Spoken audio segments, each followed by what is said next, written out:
Okay. Here we are. Hi, Holly and Mary and Shannon and Terry and Becky and Charlie and Charmaine and Deborah and Helena or Helena. Can you put it on gallery? Um, Maybe Emily can. And Jeline. I don't know. I have it on gallery. I don't know how anyone else has it on gallery. Sorry. Um, And Karen and Kat. Huh? Leland. No, not that brunette. She's the host, isn't she? No, that's Oh, that's Emily? Mm. Oh, okay. And Lucy and Em and Mary and Melissa and Paula and Richard and Sarah and Sonia and Carol. Welcome, everybody. Thank you for being here. Paula, yours. Oh, we should have told Craig and Phil. someone put in the chat, click view in the upper right and change it to gallery. So someone knows how to do it, which is helpful.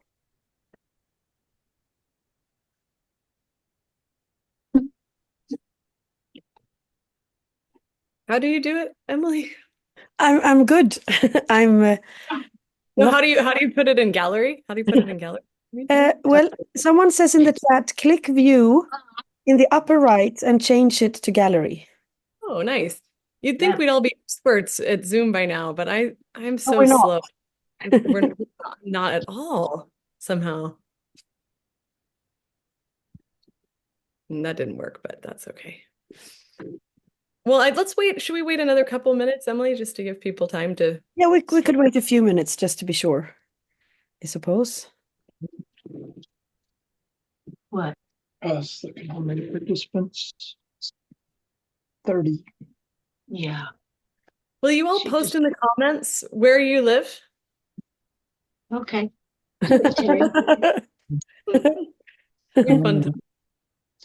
I think she needs chat. Hello. That requires technical skills. Wow. If you can't do it, you won't get Hi, from Oregon. Are you in Oregon, Mary? I'm in Oregon, darling. I'm in Washington. Oh, no. Really? No. We're I'm neighbors. on my way. I'm coming. Get over here. Mary's gonna show up on the screen in a few minutes. And Jordana is in Oregon also. Yeah, yes. Right. Yeah. It's a movement. I wish. Mm-hmm. Cool. If anyone's just showing up now, we're just gonna give it a couple more minutes I have a lot of compassion for the late comers because I'm often one of them. So Hey, ladies, would you like us to mute our microphones until our turn to speak, or does that matter? that's a good idea. Yeah, that'll That's a good idea. All right, I'm going mute. All righty.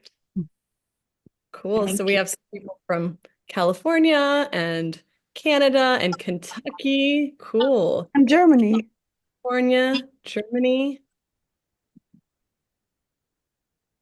Alaska, Scotland. Scotland. Taos, New Mexico, Wales. Scotland. Oh, Claire from Portland. Nice. We're very close to each other, Claire. Wales, cool. West Wales. Homer, Alaska. Oh, wow. North Carolina. Sweet. Con. We have two people from Germany. Love it. Awesome. Okay. So would everyone please mute themselves just to decrease the noise? Courtney from New Braunfels. I wonder if that's our Courtney. Courtney Burkhart. I bet that's her. Okay. So just everybody So just mute your microphones, everybody, please. Thank you. To see your Nice. pictures on. Terry, would you please mute your microphone?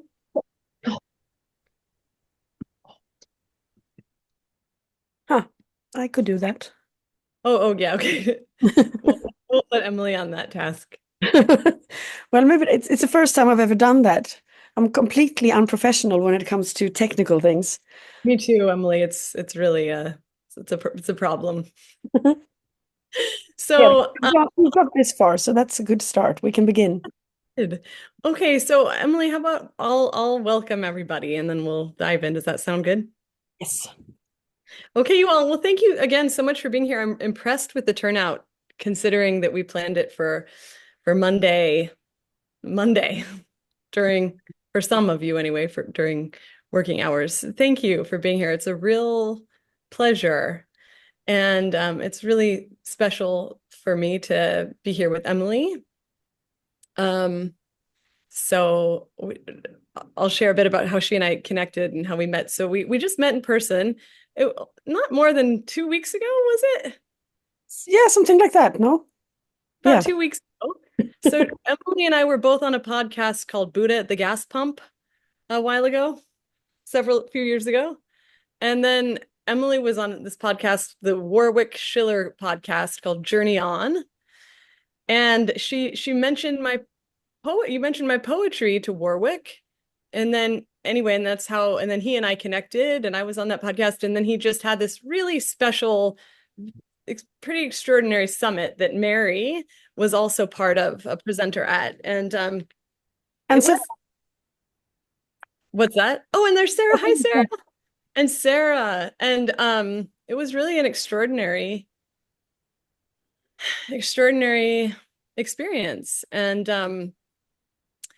it was anyway, and Emily and I realized that we have a lot. I mean, we kind of, I think, assumed, but we have a lot in common in terms of what we care about, how we care. Our values are similar, and what we care about sharing and expressing and living. And one of those things that we have in common is the desire to live in a way as best we can, or do what we can to dismantle some of the grips of hierarchy, and to do what we can with our short lives to resolve some of the just the miseries of living in a hierarchical system. And also all of us have those imprints inside of ourselves, and so to do the inner work to dismantle some of that on an inner level, and to create environments where that isn't so much play, and to advocate for the ascendance, you could say, of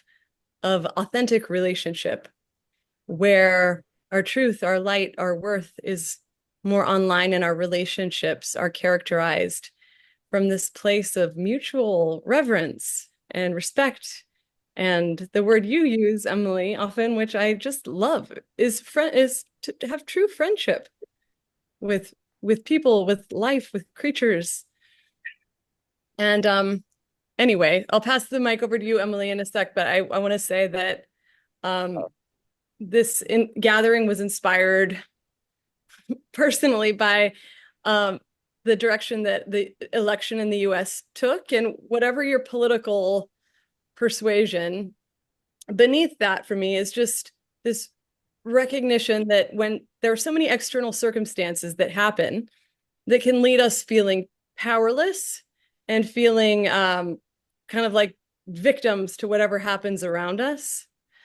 And so Emily and I wanted to create an environment where we could talk about, in part, this possibility of looking at the way that those dynamics play out in ourselves. So, for example, looking at the way that these models of separation and hierarchy and dominance and control play out in me, so that I can be more of a responsible agent of that dismantling in my own self, and more of an activated participant in and creator of a new way. And that doesn't mean I only do inner work, but that means when I then come out to the external world to advocate for something or try to create something, that I do it not from a place of reaction as the victim to villain, but as more of a participant and empowered agent of really taking responsibility for creating the environments in the world that I want.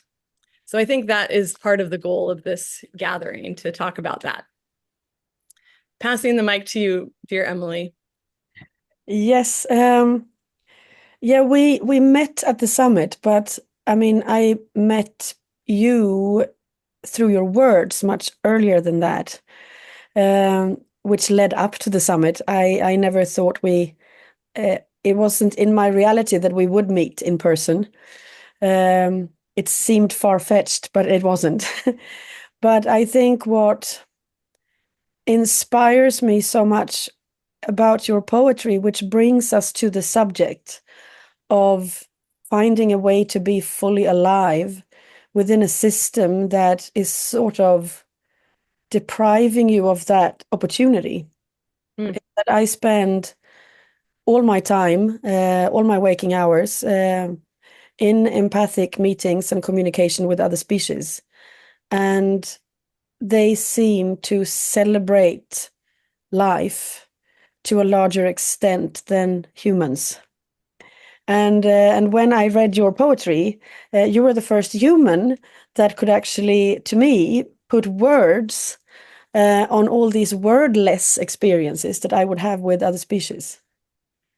So I think there is an opening with that experience and what inspires you that comes out in words, to find this deep joy in life that somehow must, in its nature, be stronger than any system trying to contain it or withhold it.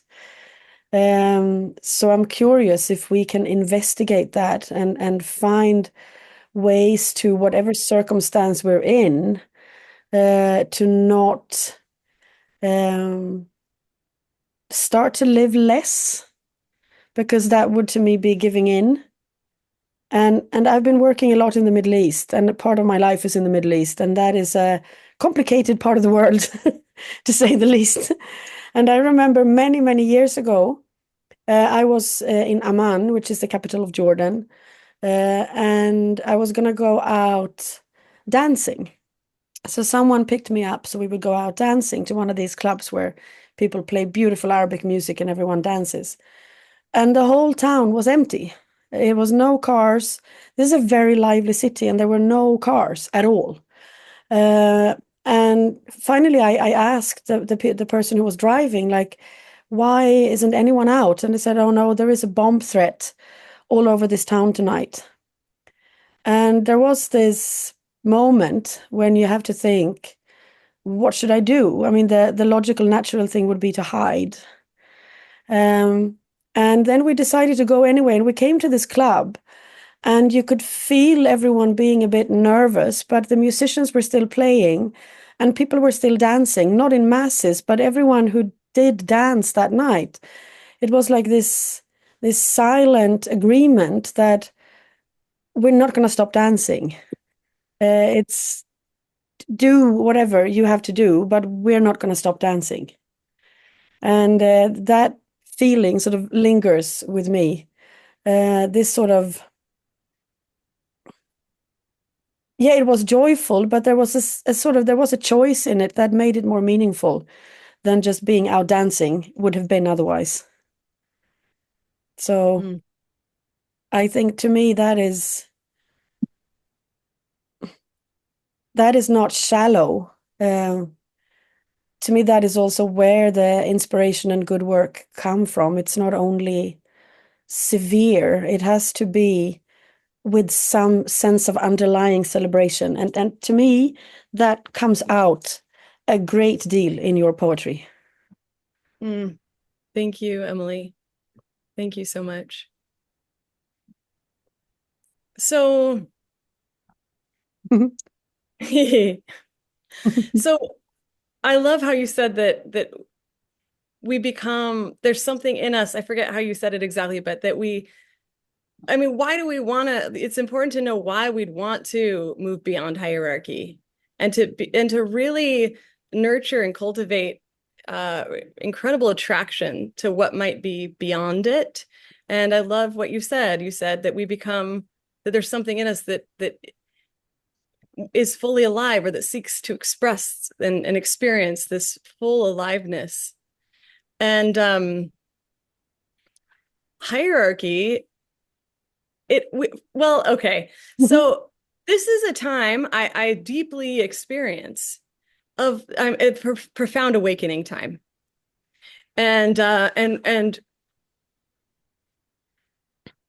whole, I mean, a lot of us live in different countries, but our societies, our deep conditioning and then our motivations and our values and the way we relate to each other and everything has been largely, intimately imprinted and hijacked by the myth that we are separate from each other, and the myth that to find satisfaction and security and to get enough resources and to feel a sense of worth, that we accomplish that through dominating each other in some way or another, even in insidious little ways, like I'll posture slightly to try to get more attention, or you really leverage whatever wonderful gifts actually life has given me, or given anybody, if it's intelligence, if it's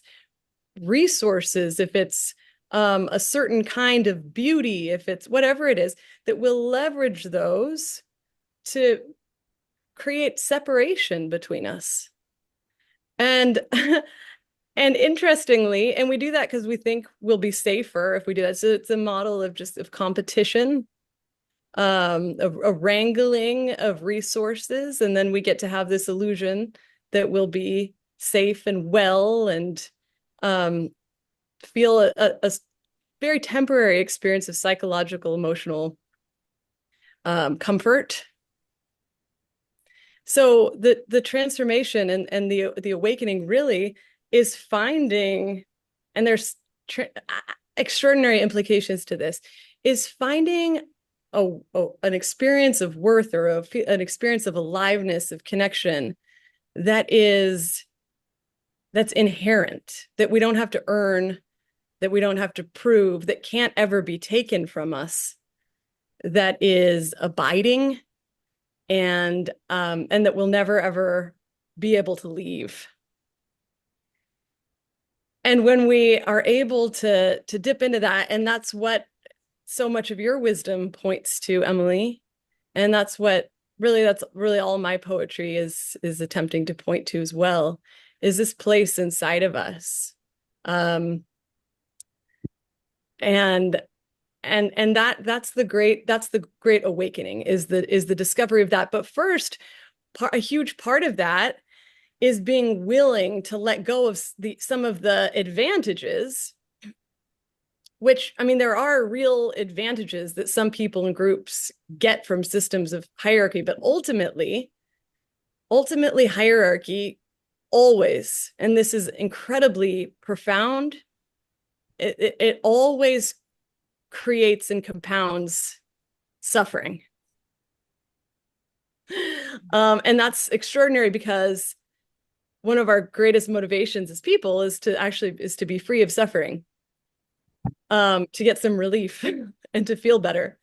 And it's so beautiful that the only way, as I see it, to have a different quality of life in a deep and lasting way is to be on the path of really moving toward a complete redefinition of what motivates us and our values, that are based on respecting and honoring the absolute interconnectedness of all of us, and that in which we're more and more connected to this true aliveness and worth within us, and where that is what's expressing through us. So rather than being motivated and controlled by this old conditioning that's pitted us apart from each other, to let go of that, whatever benefits it's given us. And that's the great sacrifice, which is to make sacred.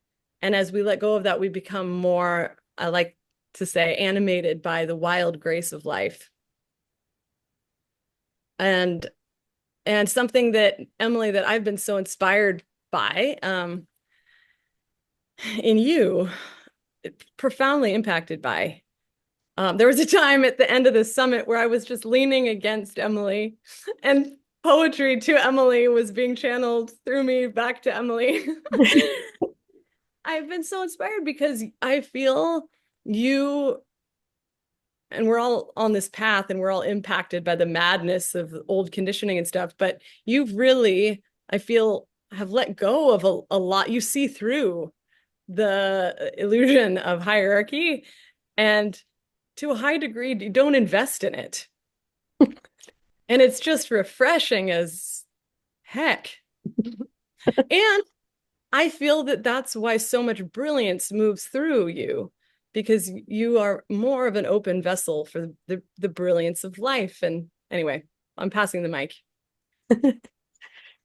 No, thank you. No, that poetry that came through, yes, I'm so grateful for that. Really, really grateful for that. I think for me, I always had a certain interest in what is power abuse? Why do we engage in that? And in my work, I meet a lot of animals and humans, mainly because things didn't turn out the way the human wanted to. And then one horse explained that the minute you want something from someone else, the conversation ends. There is no other one in the room anymore because you're consumed by your want. And the only way to cut through that disconnection is to find a deep sense of inner caring. If I start caring for you instead of wanting something from you, naturally you will open up in some way and make it possible for us to reconnect. But I have to change from what I want for myself to a genuine care without any idea of where that would lead. But in my work, I would meet animals and humans that have somehow collided, and where the most common diagnosis is that the animal needs a stronger leader. Because if the animal knows who's boss, then everyone will live happily ever after. And then I noticed that animals that had become submissive were never happy. They could never express their personality. They could never express their essence or longing or how they would express themselves in this life. They would only be concerned to please the people around them or to please the people that they were depending on. And if we would put that in a human context, we would see that as a very destructive relationship.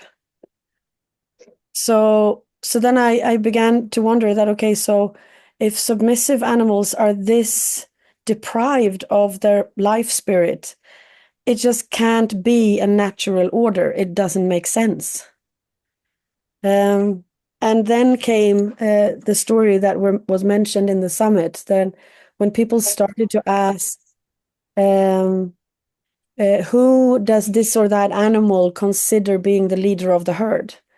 And that question could never be answered. Every time the question came about who is the boss, who is above, or who is below, that was constantly being answered by a description of each member of the herd with the qualities that would be beneficial for all. And so it seemed like the idea of leadership for the sake of it was abstract and impossible to describe even, or even to relate to. And it took me a very long time to change the question from who is the leader to can you describe your structure? And when that structure was described, it was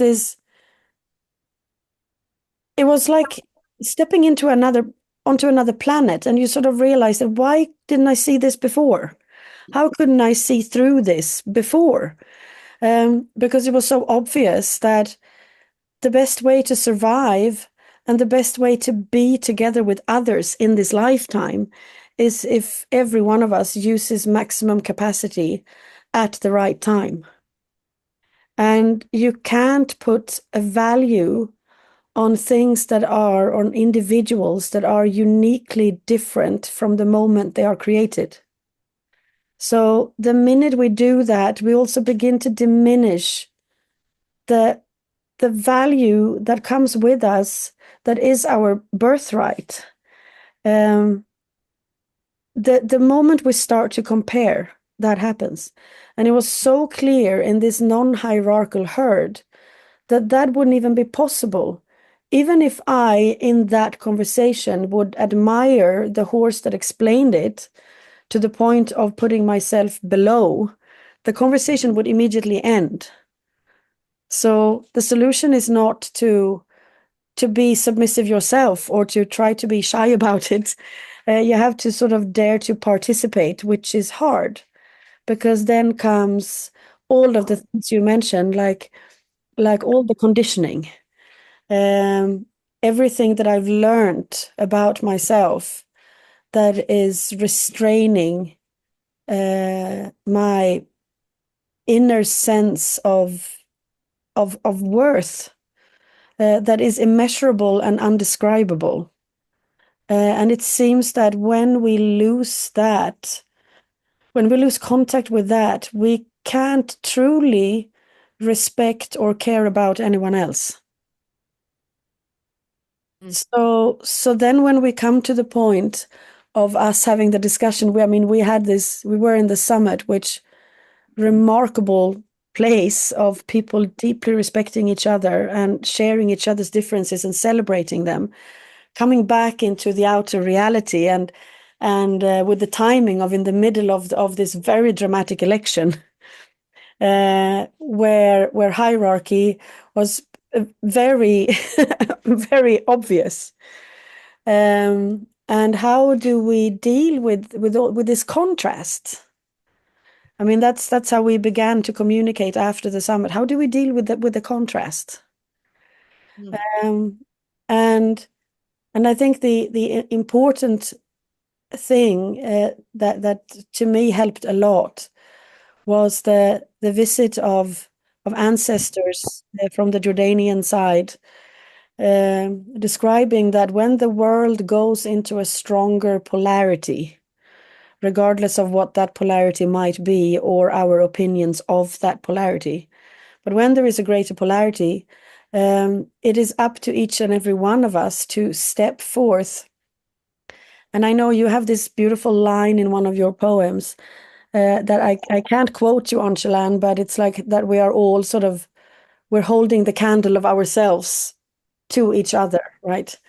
And that's what we have to do. We have to step forth with whatever talent and quality we have that contributes to the kindness and empathy of this world, because we can't really, at this point in time, wait for someone else to do that. It's not that that's going to happen by itself, and then we sort of join in when it feels safe and understandable. We have to start from where we are. And if that polarity wouldn't be so obvious, if it would continue to remain status quo, what we're used to, we might not feel that spark, that, okay, now it's actually, I can't really wait for someone else now. I have to, even if I feel totally insignificant, and what difference would it make? Then if we step away from the idea of separation or sense of separation, whatever I do will touch humanity, whether we are aware of it or not. So it does matter. And that's not to be on a sort of mission or trying to convince someone about anything. I think it's just that what is so noticeable in a non-hierarchical herd is that there is no competition about space.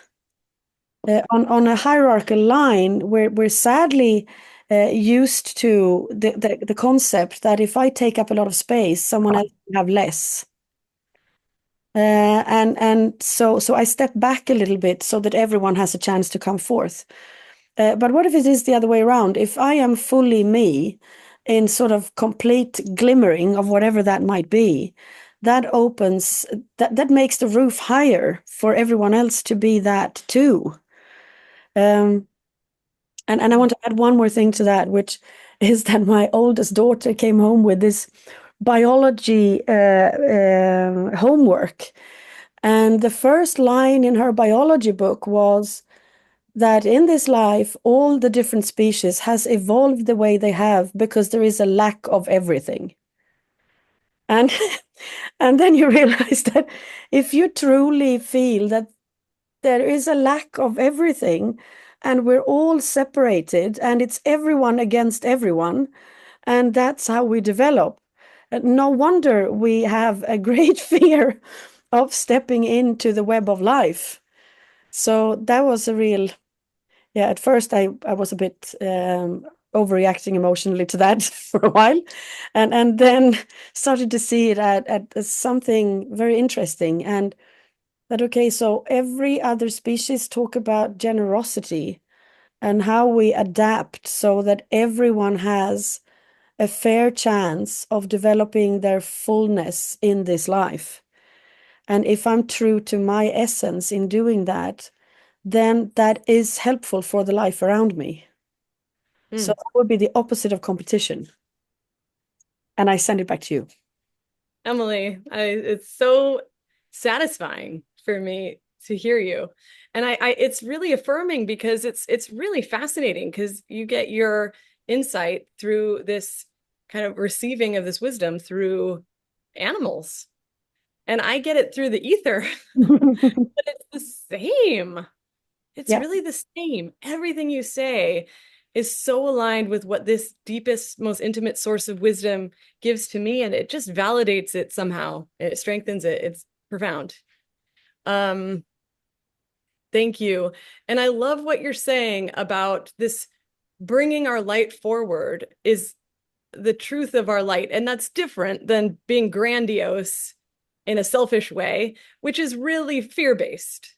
Yeah. It's lack-based. I'm going to compensate for feeling really small by taking over and dominating and taking resources from the whole, rather than unlocking my light and my truth in this profound energy.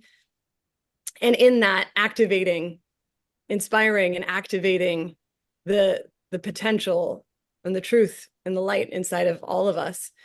And it's interesting. This is actually what we're talking about is extremely simple. It's so simple. Because, and we don't always believe it as people that this is possible for us. But if we just look at the natural world, the forest, I love the metaphor of the teacher, the wise teacher of the forest. It almost feels violating to separate any part of the forest from its whole. But if we were to do that, we would say that you could say that the purpose of the forest, every individual part, its purpose is to bring its full potential, to express the fullness of its potential. It's so poetic. It's so beautiful. And it has to keep releasing its comfortable structure of what it thought it was to become more of itself.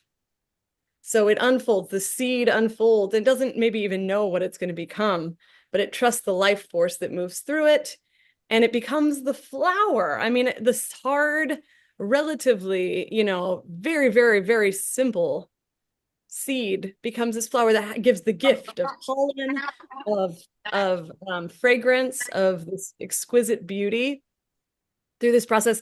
And then at once, it's all simultaneous. It's in this exquisite, relational, satisfying, authentic service to the potential of the whole ecosystem, of the forest around it. And it's different than, like martyr complex, where you just overgive and then you get depleted and you wilt. Like this, like life with a capital L. It's a system of flourishing for everybody. And that's not utopian. And it's often kind of written off by people as that's utopian if we apply it to a human context. But what we forget is that we're part of life. We're no different. We're part of we're the same force that animates and designs the force. What are the odds, that all of these various parts in their extraordinary diversity, a grand tree and a little shrub and a flower and a this and that, that they could all work somehow in harmony and be the fullness of themselves? Like that is by our, standards. And when we're coming at it from this control-based hierarchical mode of, it doesn't make sense. I mean, but we need to appreciate that. And we need to remember that that's what life wants to do with us as a human family and and with interrelation with all of this beautiful world, is bring our full potential to life and in a way that activates and serves everybody. So I'm gonna read a poem that is about this, and some people it was very widely received. It was a real honor how far this went. A few people thought of it kind of as like a bypassing, but when it's authentic light, and what I would say by bringing forth our authentic light is it's not in denial of what would be called the shadows or the darkness. It's this beautiful embrace of our shadows, of our despair, of our anguish. And then in that embrace, these parts of us that have been cast out, when we finally embrace them, they also serve the force of our potential. They become this fuel. So that's where this is coming from. And that even the deepest, what can seem like the deepest darkness, can fuel and propel this forthcoming of a greater and deeper and truer light. It's when the earth shakes and foundations crumble that our light is called to rise up. It's when everything falls away and shakes us to the core and awakens all of our hidden ghosts that we dig deeper to find once inaccessible strength. It's in times when division is fierce that we must reach for each other and hold each other much, much tighter.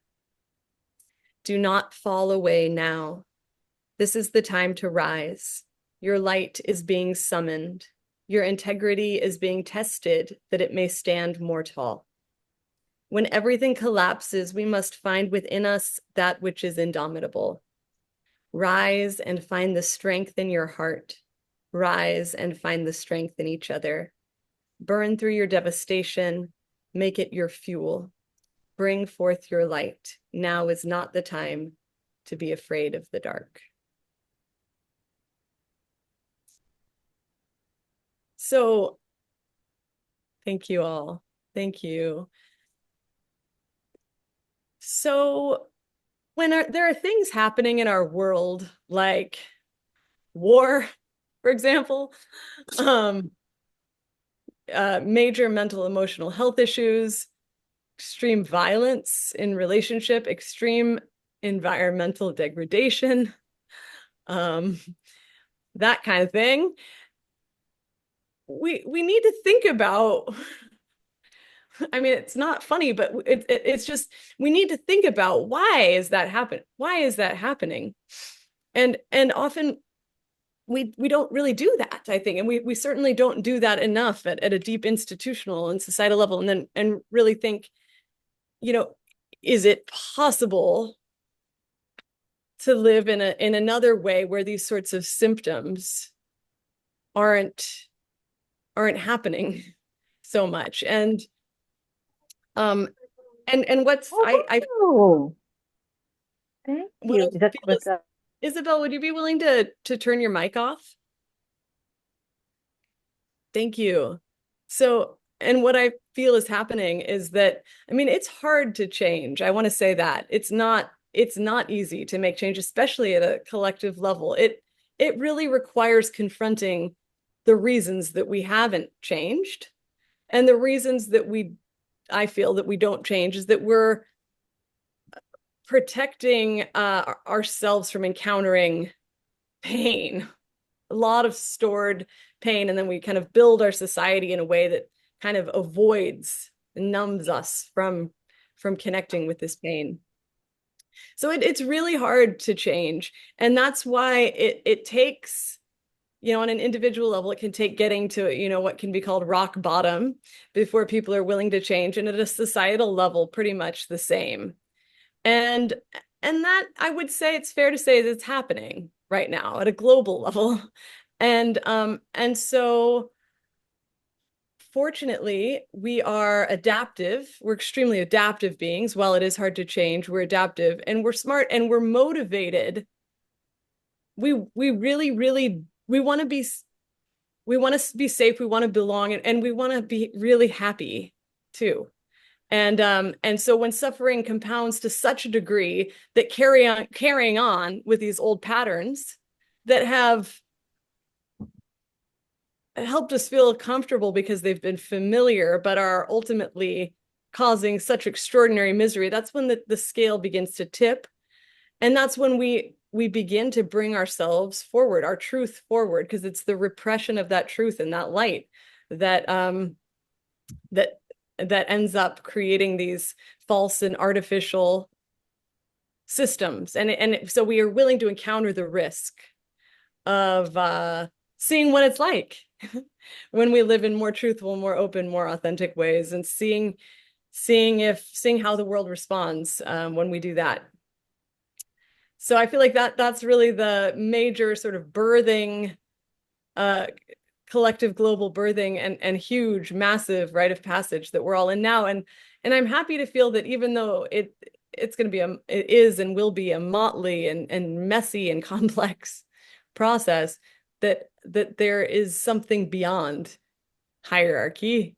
And there's something beyond these models of just perpetuating and compounding and off-sourcing our suffering through using each other as ways of, exploiting and avoiding ourselves, that there's something profoundly, profoundly beautiful that is in store for us.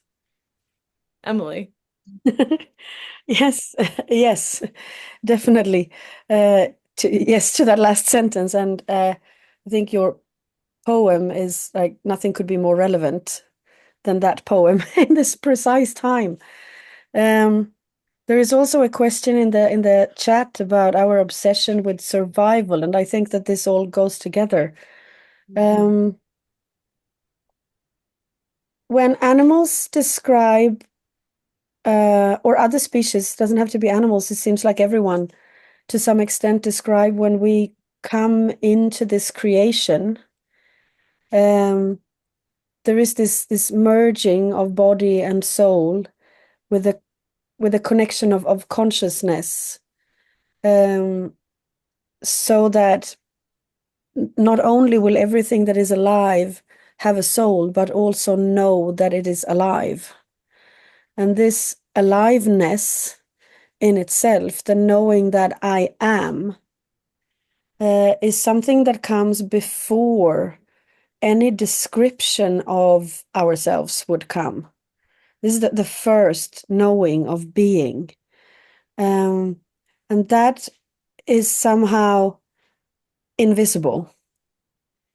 And I think when we lose connection to the invisible, so that becomes unreal or just a fantasy or just a word, then we've lost something that is quite complicated to regain in a way.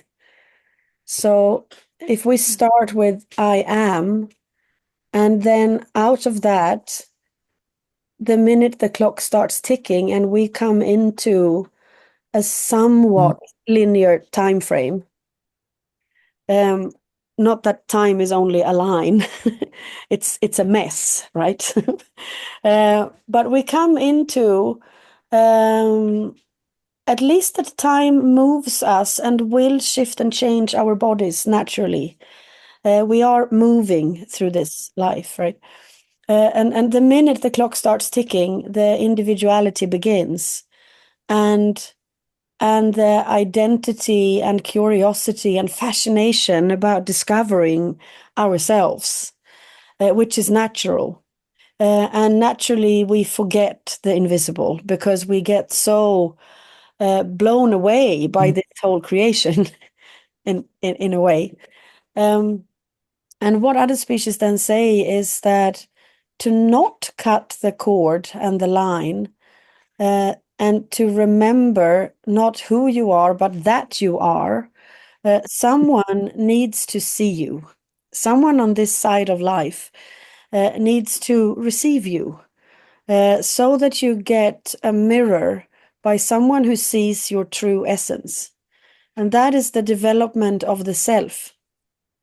And the self is in that context not being described as a density, not as a mass, but as the ability to expand. So if you would imagine a balloon, then the consciousness would be the actual material that can expand. And the self is the possibility of the openness.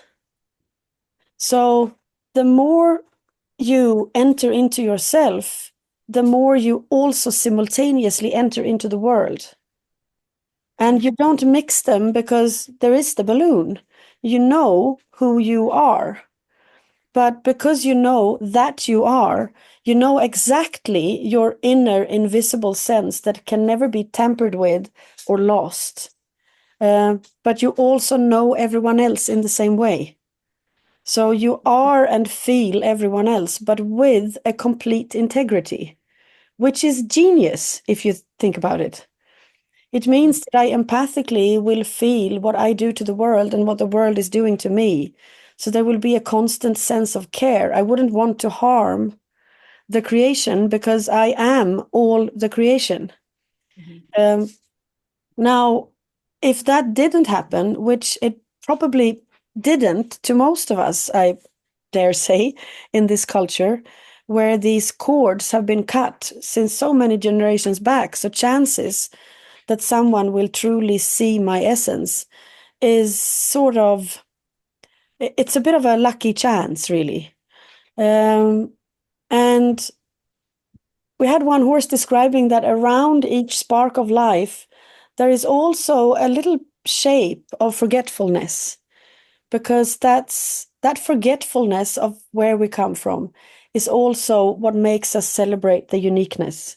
It makes it so valuable in a way. But what we need to do is to constantly bridge the forgetfulness with remembrance. And if you're religious, that could be through prayer, or any other spiritual, in any sense, practice that makes you remember the greatness beyond and where the self comes out of.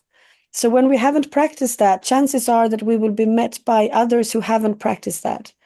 And then I enter into the world described in the biology book, this horrible competition where I have to fend for myself, and I have no connection with the eternal part of me. So I'm constantly dying. I'm alone and I'm constantly dying. And unfortunately, we also decided to place death outside of existence. So anytime I can fall out of existence, that is truly terrifying. And I'm probably prepared to do whatever it takes to stay for just a little bit longer. So no wonder we are seduced by short-term thinking and reducing anxiety and obsession with survival, because we literally experience a constant dying. And I believe the way out of that is to start remembering. And whatever way that is also unique and individual. I remember another horse describing that it's like every single unique being and individual has the possibility in this life to completely merge, become friends with, and share this life with whatever you call it, God, the divinity, the greatness of the universe. And each one of those meeting points is individual. And it never happens in that way again, ever. So we truly can't tell anyone which way to take and what is right or wrong. But we can bear witness that I've come close, or I've met someone who did have that meeting. I know it's possible. So you could bring forth that hope.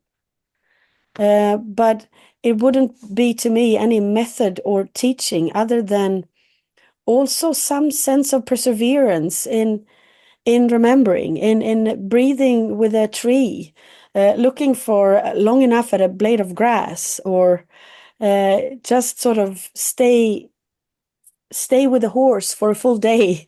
Anything that be with someone who did not forget. In whatever way, it doesn't have to be more complicated than that, and it doesn't require any skills.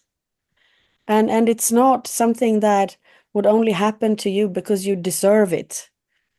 Because if we take away the idea of hierarchy and punishment, we actually also take away the idea of reward. So then we can't sort of be good enough and then expect a result coming out of that. It's not, if it's not linear, it's not linear in a way. I'll pass it back to you. Thank you, Emelie. Thank you so much. Okay, I'm gonna read a poem and then share a few more things, and then we'll open it up for any Q&A or comments. How about, does that sound good? Emelie, does that sound good? Yes. I'm focused on the poem now.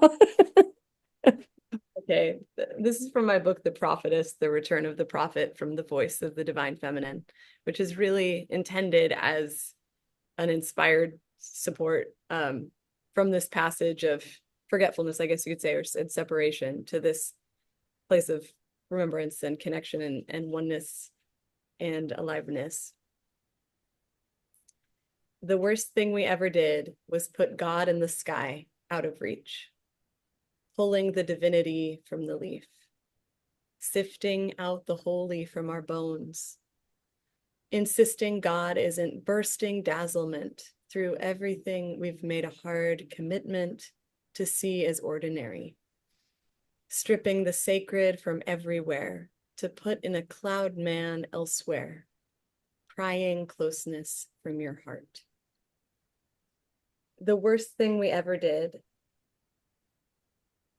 was take the dance and the song out of prayer, made it sit up straight and cross its legs, removed it of rejoicing, wiped clean its hip sway, its questions, its ecstatic yowl, its tears.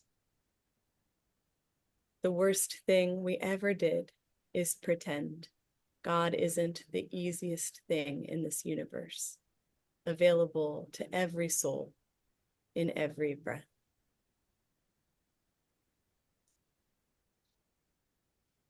Thank you. So You expect anyone to say anything after that?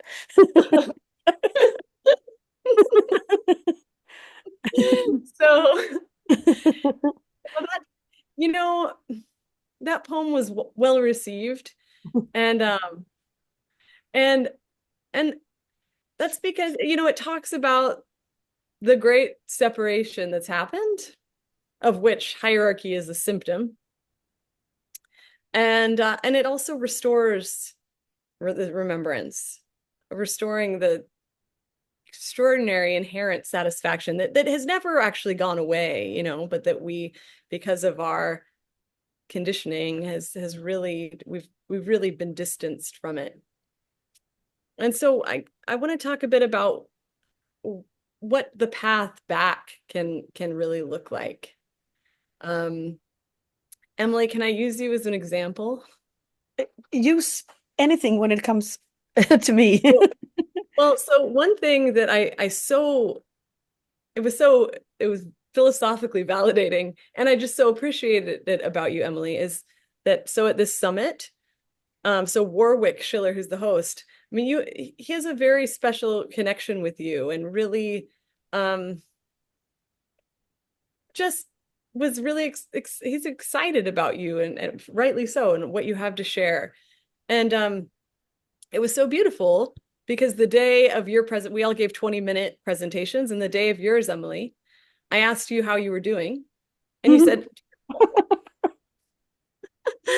and I was like, oh yes, because I celebrated that so much that you said that, because that is one of the in my experience main principles of how we get back from this place of hierarchy, which is it's a whole elaborate system, a violent system of pretend that we're better than each other, and we do that through curating and hiding, repressing, and then magnifying the good stuff, and repressing what might not be favorable, right? And then we can pretend, oh, I'm feeling great, I'm happy, and they're not, and so I'm better.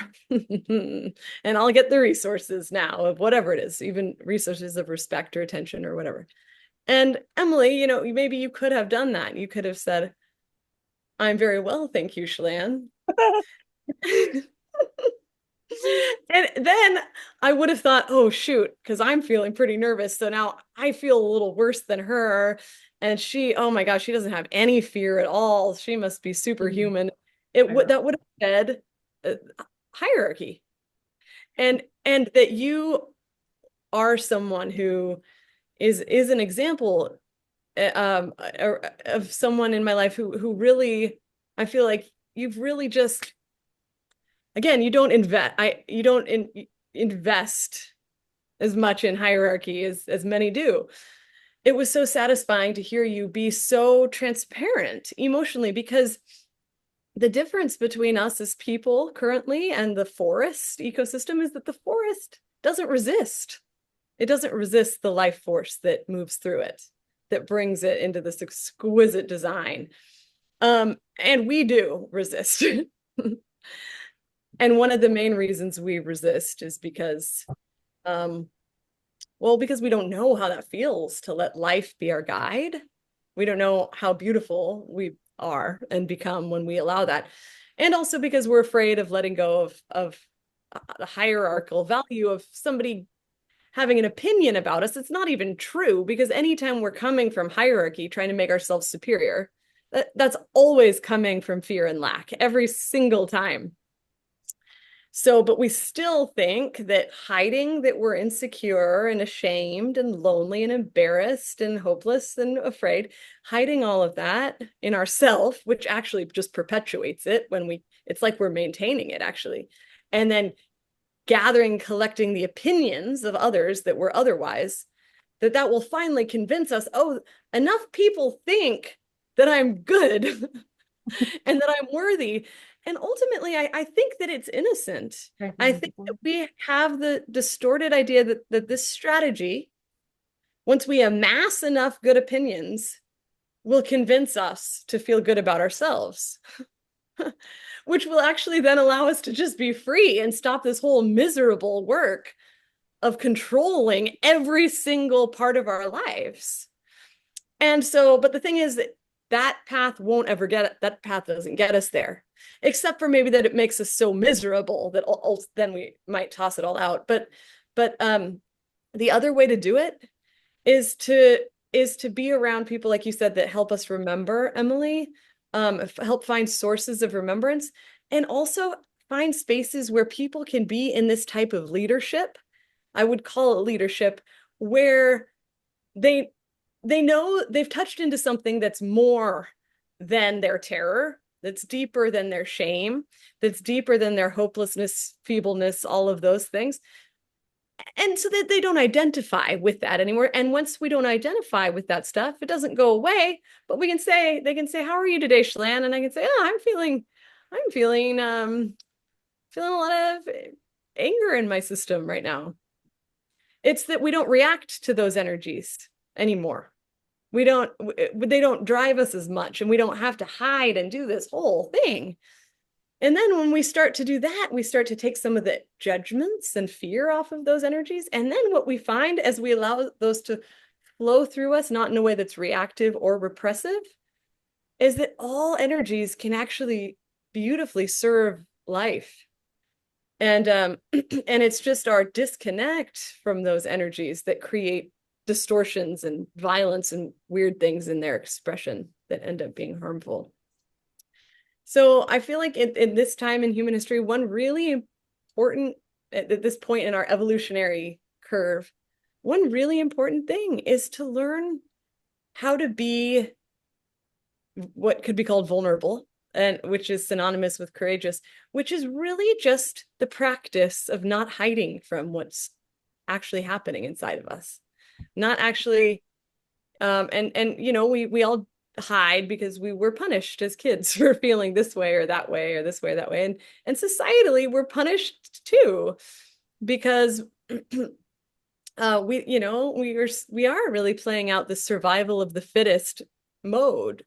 And so it's this massive turning point, to say that because it's become so miserable, this whole pretend facade system of survival of the fittest, I'm happy, I'm only dignified and elegant and superior, you know, that's so lonely that that's actually become our biggest vulnerability now, is this whole system of pretend. So and to feel resourced, we need true connection. We need to let people in to how we're really doing. So to find spaces where we can learn from others who are doing that maybe with a bit more ease, and then that creates the imprint in us that we can do that with more ease.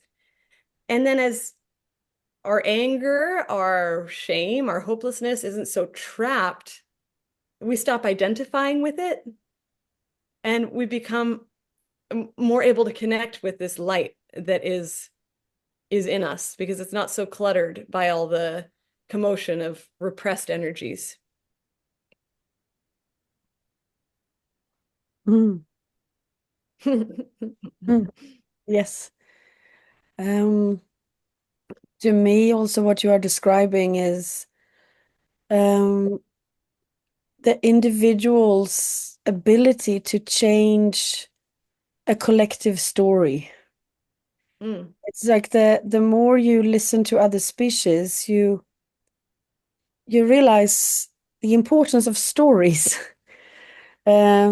to the point that maybe I was meeting a horse today this morning who described that it was very easy for him to jump. He's very good at jumping over things. And he described it as if when he got into this life, it's like jumping onto a train that is already moving. And he's in one of those wagons. And there is already a story that he is now fulfilling his part of. And then he noticed, to his great surprise and slight joy, that, obviously my ancestors must have practiced jumping a lot because I'm rather good at it.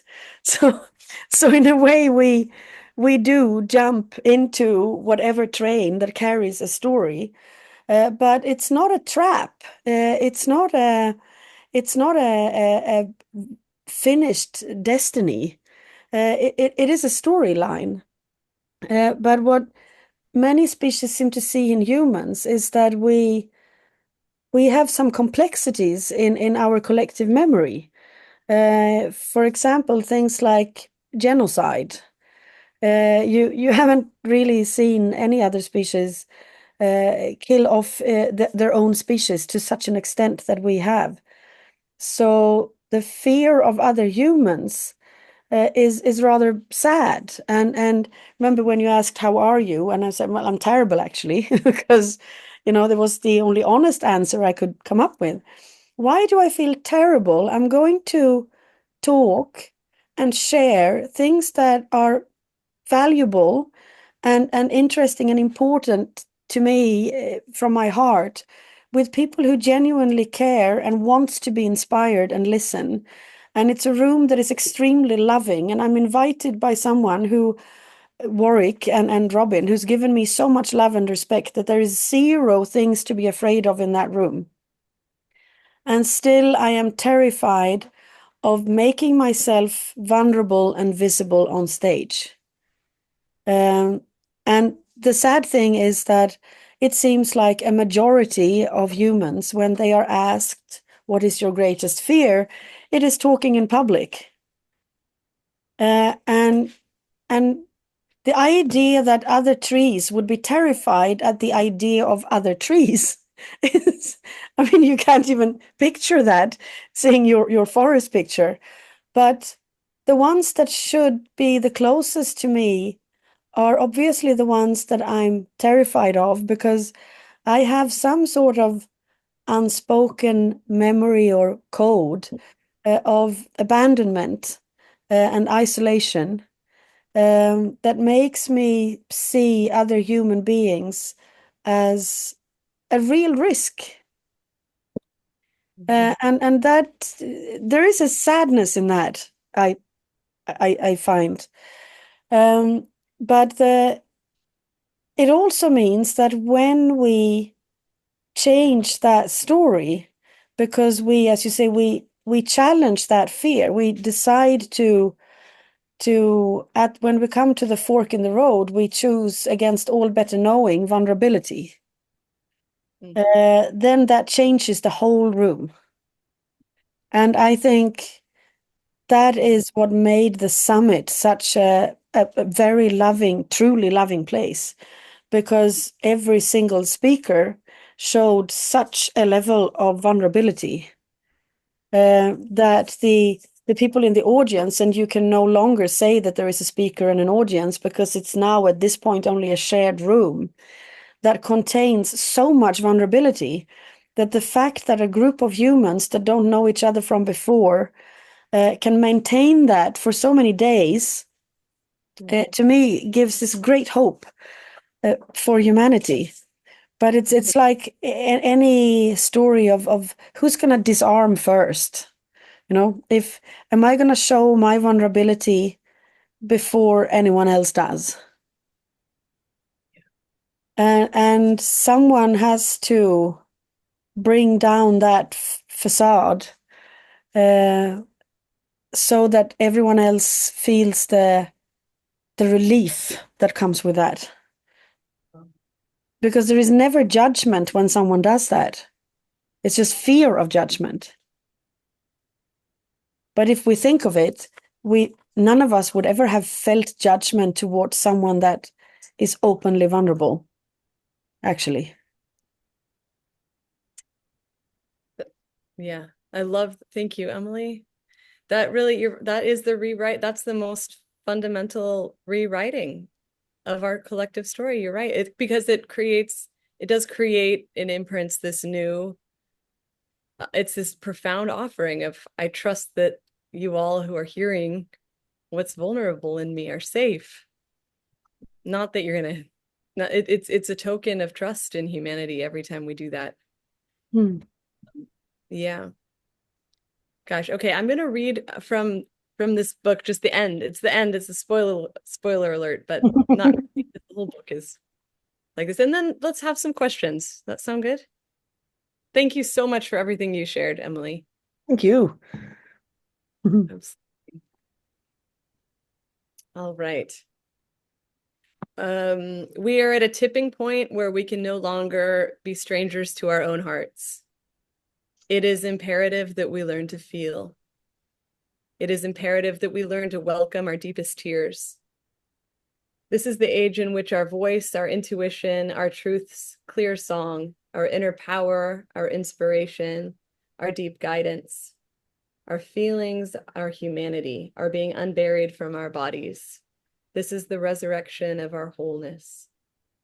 The end of investing in separation is coming. The end of participation in the needless recreation of blame is coming. The death of fame is coming. The death of the myth of white superiority and male superiority, of spiritual superiority, of wealthy and educated and beautiful superiority is coming. The death of anything that crawls with the undercurrent of the insidious delusion, I am better than you, is coming. This blessed, long-awaited breakdown is coming. This great exporting of pain we've all been acting out on each other, we're beginning to hear its death rattle. The trumpet blasts are the end of the era of control. Your hands, your hearts, your vision, your intentions are being summoned to help pull back the dark veil over humanity's consciousness and birth the dawn. The time of the end has arrived. Hallelujah.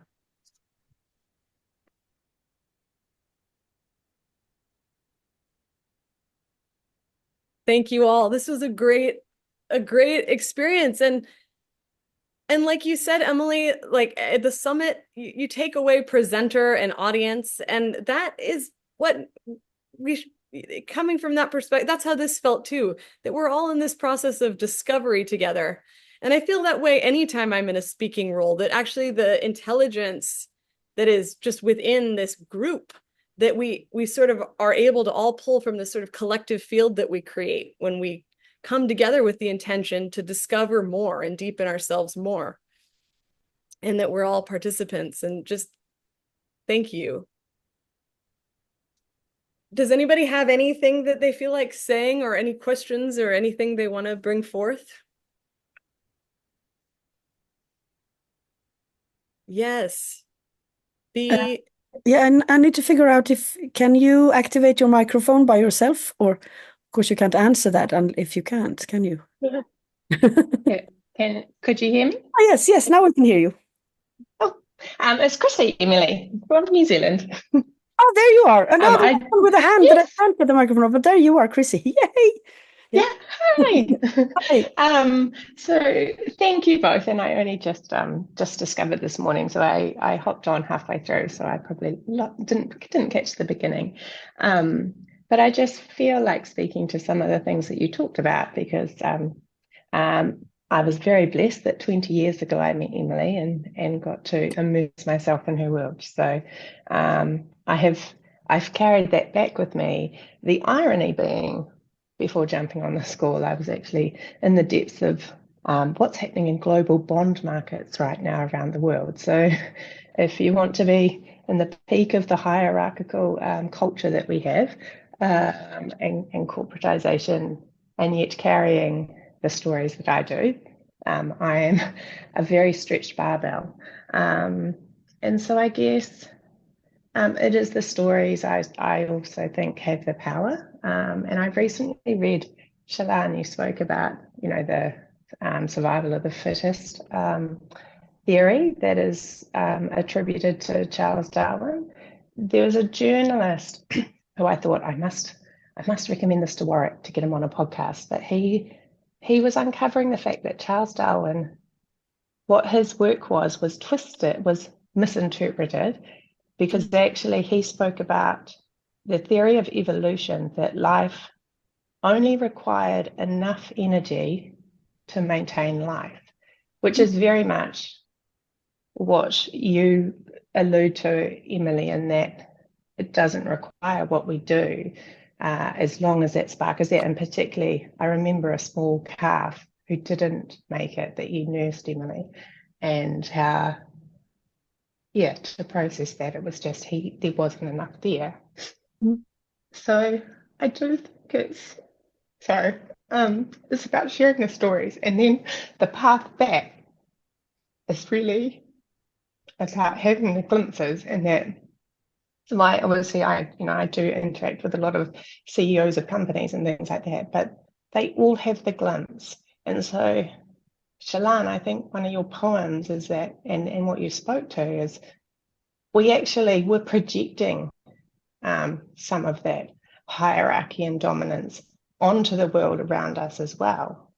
And as we can let go our own fears and our own interpretations of that hierarchy, we become better at making those connections with people we might think we can't connect to because they are different from us. But the more that we connect, I think the light grows stronger, or the truth, or I don't know what the right word is, but it becomes, it becomes stronger, and more people begin to make the choices or begin to walk the path towards, is it the togetherness? I can't quite put the word on it. But that was sort of some of the things that I picked up from the, the bit that I jumped onto. But thank you both. It's so wonderful to hear from you. Thank you, Christy. Thank you. You have B. Picaro has put up the hand. Can you? Yes, there you are. Can you activate your microphone? Yes, I think it's on. Are you there? Yes, now we hear you. Well, I want to thank you guys both for this offering. It's a strange place to be in. I feel extremely validated, and I can almost feel myself shrinking back from the validation, even here in this room.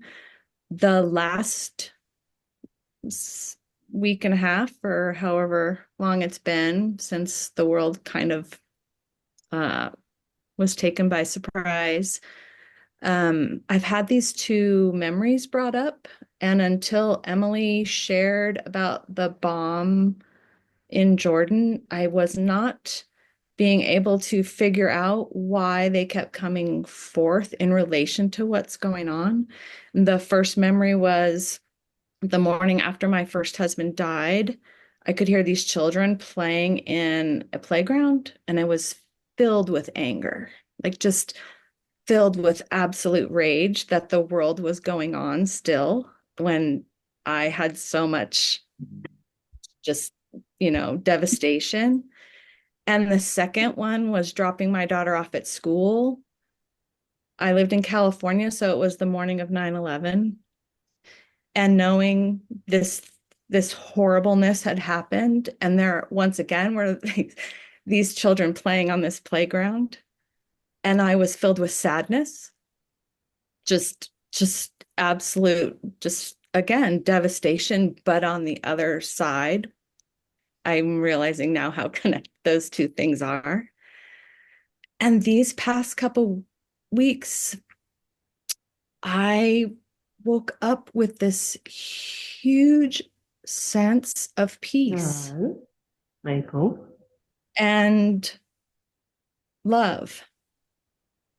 And I was confused by it because the people around me felt like I was walking through a minefield. There were mines going off of people who were angry, and there were mines going off of people who were sad, and there were mines going off of people who were gleeful. And all of it confused me in the same way. Those responses confused me in the same way because I just felt love.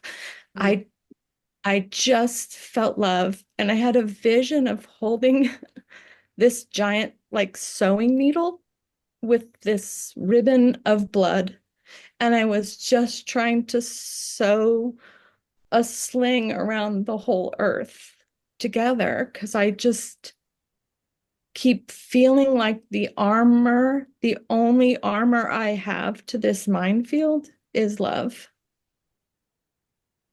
And I thought I was going cuckoo because I had all this peace and love in me when I wasn't witnessing that from people who were having responses that were confusing to me with what had happened and who I knew them to be in either way, in whatever tilt they were on.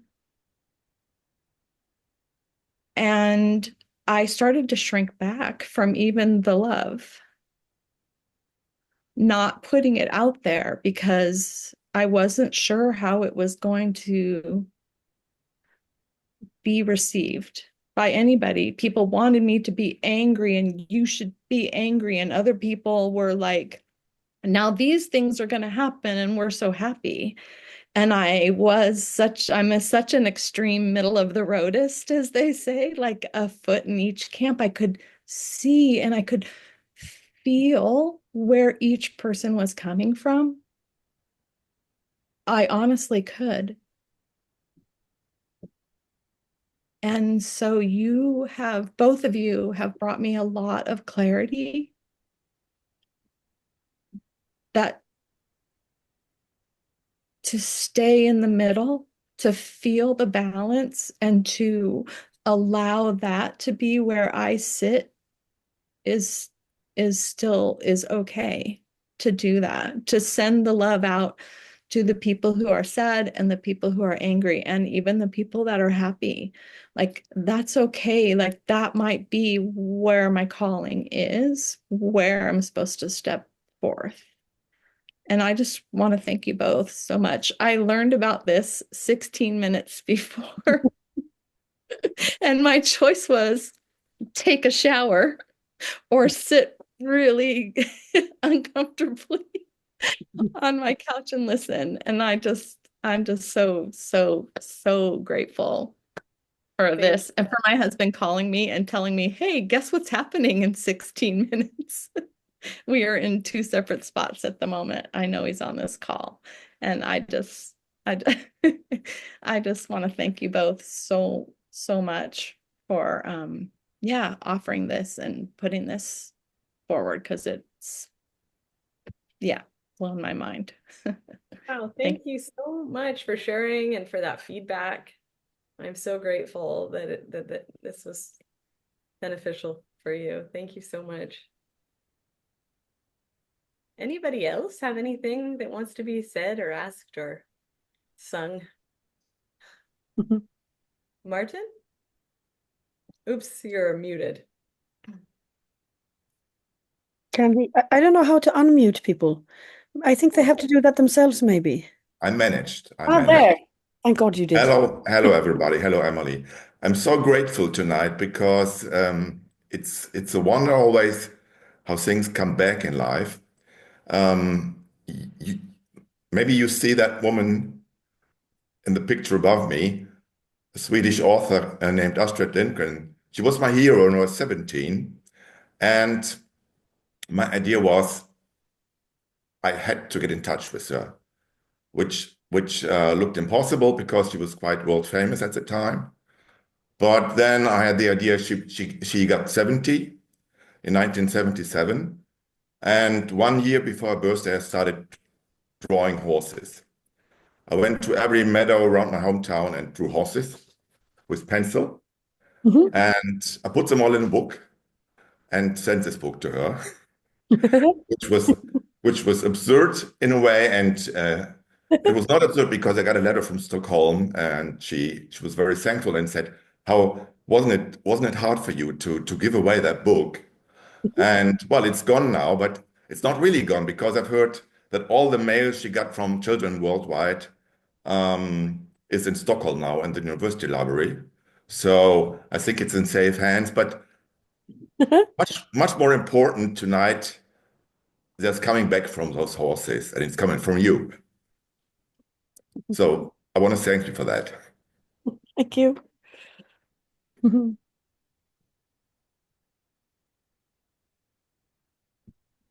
There is a hand. Joe, can you unmute yourself?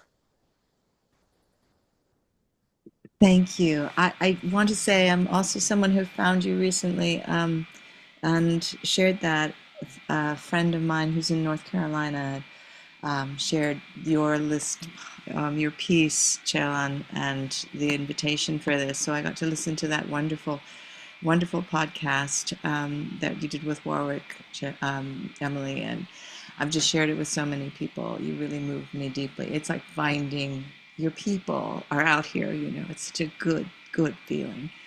And I don't know what your first name is, Picaro, but what you shared, that sense that we can have that we're the only ones who are feeling this way in the world, while everyone else is in meltdown, and you just want to be able to see, but we just have to love more. We just have to love more, This is only happening because we have been so much less than loving in our approach, and how to invite that.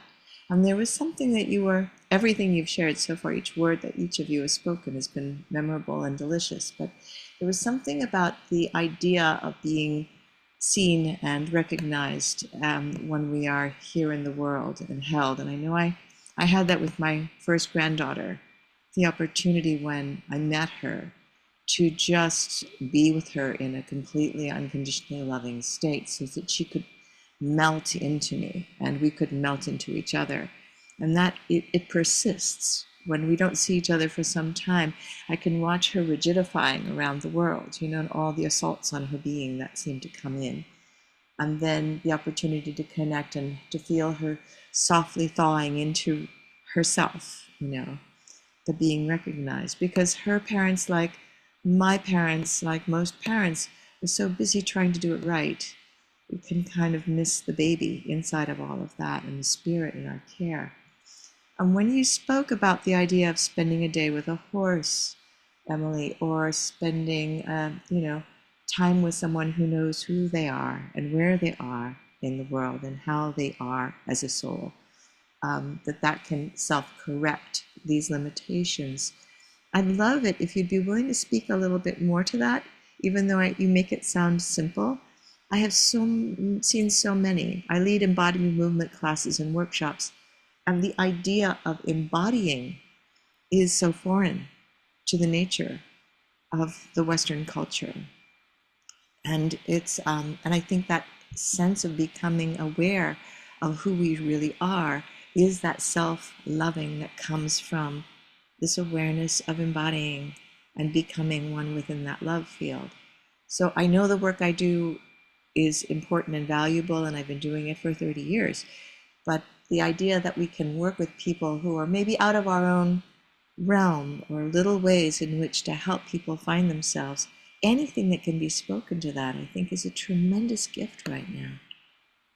If you'd be willing to share. Yeah, I think when it was in one of the questions in the chat that we are so focused on problem solving that the meeting so often has an expectation or a meaning outside of itself, because it needs to lead somewhere, because we are so desperate in our suffering that we really need to do something about it, and that desperation is real. And the suffering is real as it is being experienced. But there is something in a meeting point, like you described with your grandchild, where we dissolve into each other with a complete, full integrity at the same time, that meeting in itself is the healing. So I think we do. I mean, where I am, there is a school run by other species, and teaching humans is a better description, where we work a lot around the sentence, "Who are you?" But not with the idea of trying to figure out who the other one is, or not try to get any information out of the other one. Just this childlike curiosity in wishing to experience the world with the other one. So to somehow facilitate an environment that makes it possible for a genuine meeting, and give it time. A time for our thoughts and mind to wander and come back again. Because it's very hard for us in the linear hierarchy to stay present for very long. We are very easily distracted, and we are so used to having to perform or do it right that we will fall out of this connection all the time. And that has to be okay too, because otherwise we have to perform the meeting, which is impossible. So I think to talk about and to lift the fact that the meeting in itself is the healing. It's not outside of it. I often meet humans that are spiritual seekers in one way or the other, and there is, or seeking healing, and it's always an idea that it will sort of, the solution is somewhere else. I need to achieve something. I need to get myself to a higher level. And I think we have to maybe start to get used to the idea that it's already there. Um, it's like the Jordanian horses would describe it, that God goes nowhere, but where are you?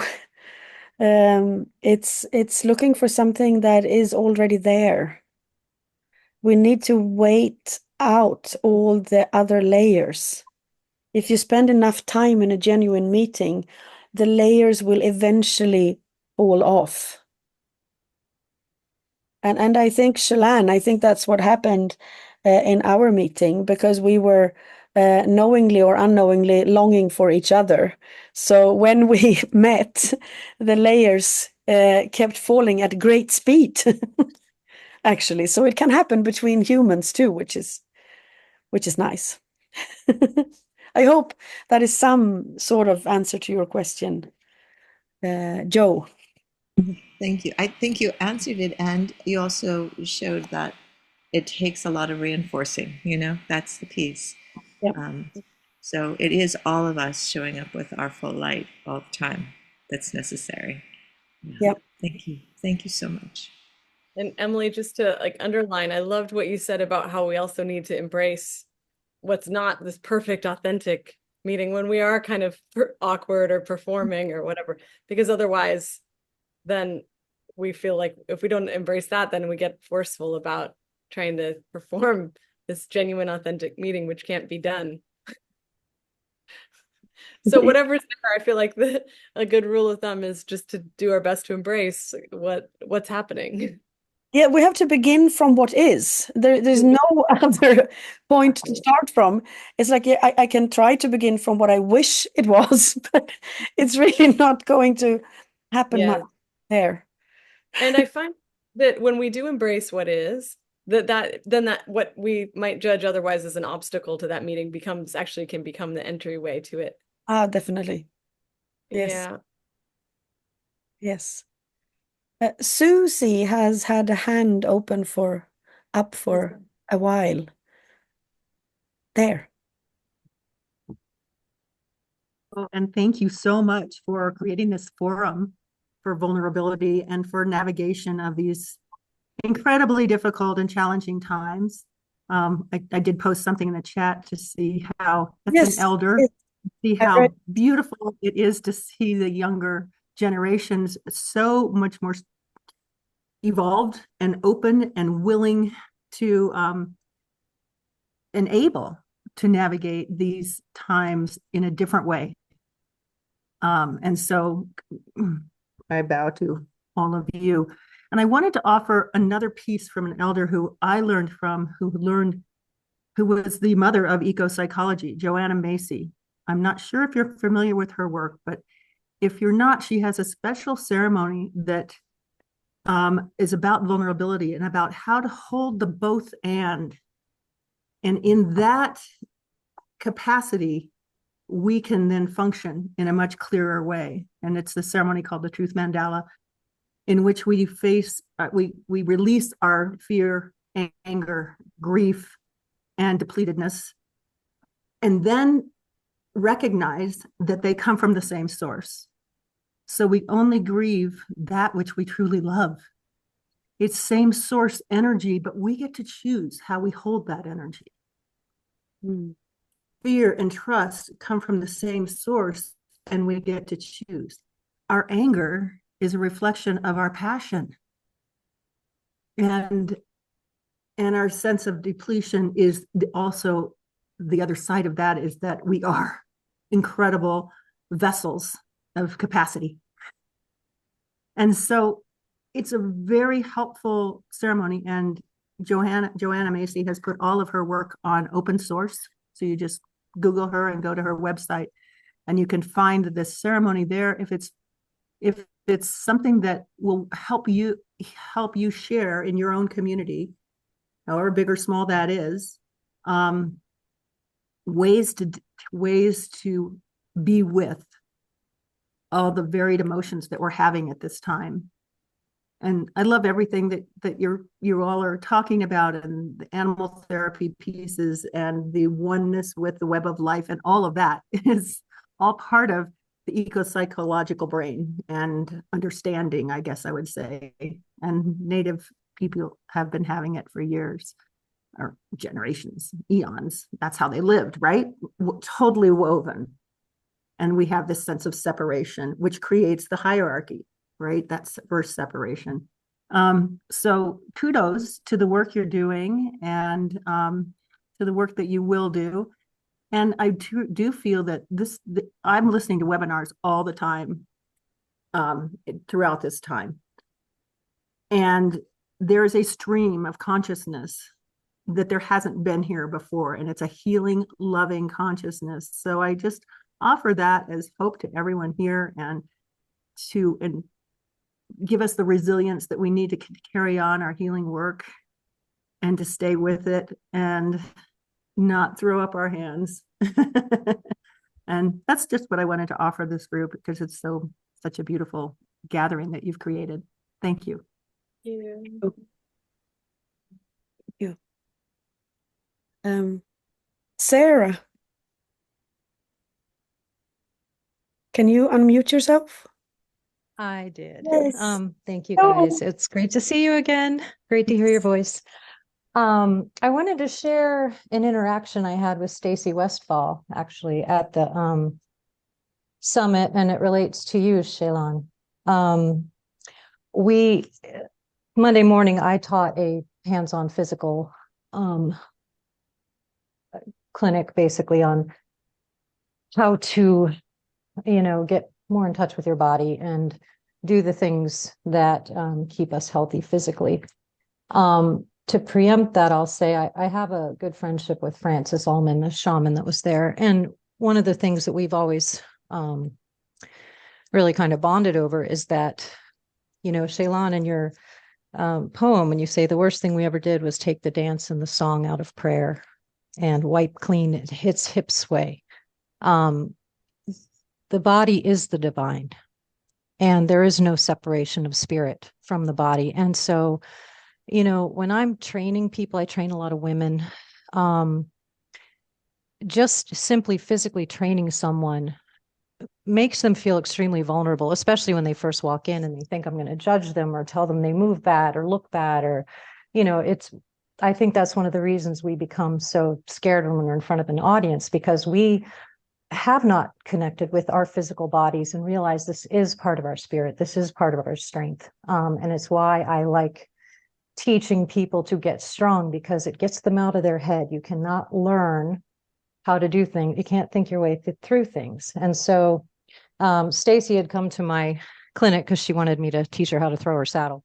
But afterwards, we were standing and watching another clinic, and she was sort of talking with Warwick about what she wanted to do with her group. And she ended up deciding she said, the problem I see with women that I train with horses is that they are afraid to take up space and move their own bodies. They are afraid to inhabit their own bodies. And so she spent the whole hour just, walking around and just being like, we can move around them. We can, this is our space. We can inhabit it. And she specifically quoted that poem because we kind of discussed a little how one of the things that I have a really hard time doing, especially with women in the gym, is engaging the hips. That's the power center of the body. That's where all of our strength comes from. And getting people to actually physically take charge of their bodies and use that power is a big challenge. And so as far as embodiment goes, it's all a physical sensation. We need to get out of here and into here. So honestly, go dance, go lift stuff, go, throw rocks if you want to. But, I think it's think about movement as a meditation, as a way to get out of our ego and back into ourselves. That's all. Awesome. Thanks, Sarah. Good to see you. Yes, so good to see you. And I want to add a piece about the body, coming from meeting so many species and about spirituality. I think separation is not only that we separate ourselves from the memory of the source, but we keep separating everything from everything, right? Um, and um, and then some species say that, well, you really only have to to understand two concepts in a way that try to get to know what is eternal and what is tangible, what is changeable. And so we do that, and we may find that the glimpse of divinity, the spark of life is eternal, and the body is changeable. And when that happens, we tend to, in our hierarchical system, therefore think that the soul has this great value and the body is sort of just something that will anyway disappear and pass, and that has a very low value from a spiritual perspective.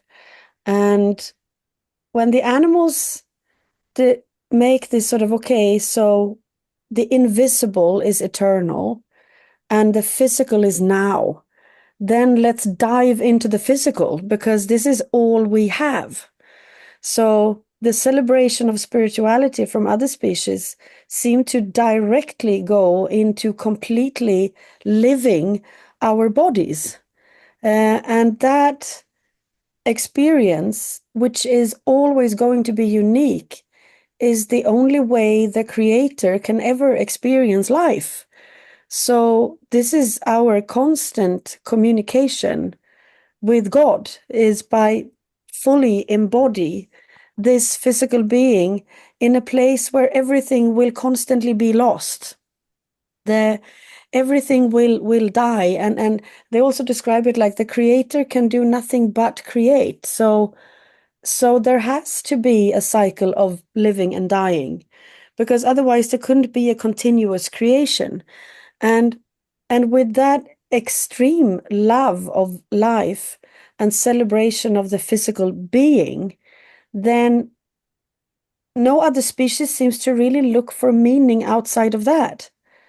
No other species, unless they are very colonized and domesticated, will ever experience boredom, because that would be impossible. If your body is the full divinity, there really can't be meaninglessness.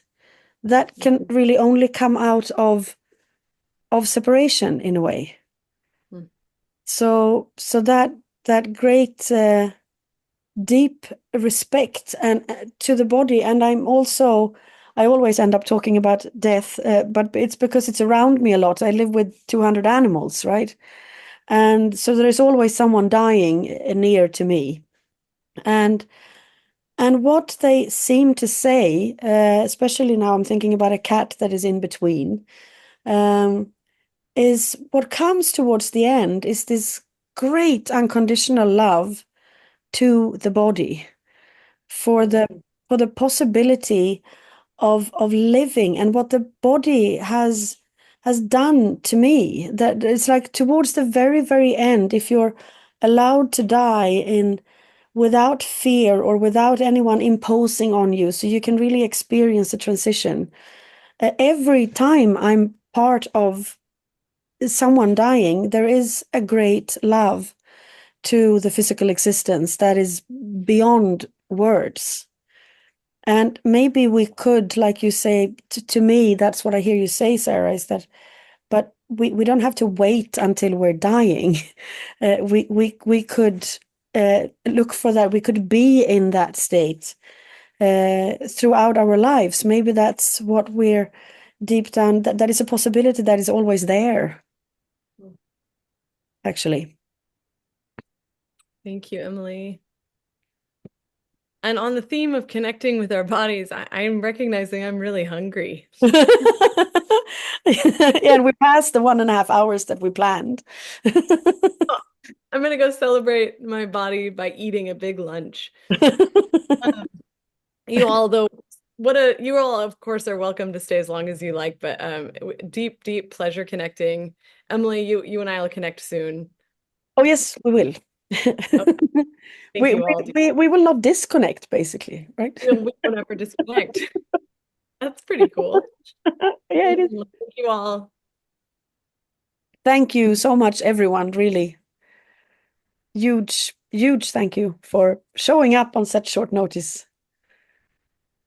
Big thanks. Thank Lots you. of love. Good job out there.